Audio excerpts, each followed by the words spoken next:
తెలంగాణ రాష్ట్ర రోడ్డు రవాణా సంస్థ టీఎస్ఆర్టీసీ మహిళలకు ఉచిత రవాణా సౌకర్యం విషయంలో ముఖ్యమైన మార్గదర్శకాన్ని విడుదల చేసింది. ఏమిటంటే,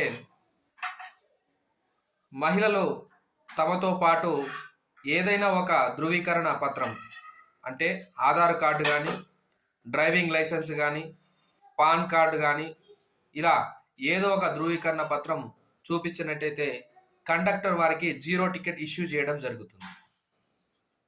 ఒకవేళ వాళ్ళు ఆ ధృవీకరణ పత్రం చూపించకపోతే వారికి 0 టికెట్ ఇష్యూ చేయరు. ఖచ్చితంగా సాధారణ టికెట్ తీసుకోవాల్సిందే.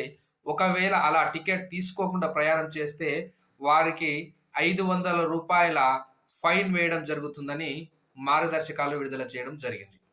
సో మహిళలందరూ కూడా తప్పనిసరిగా తమతో పాటు ధృవీకరణ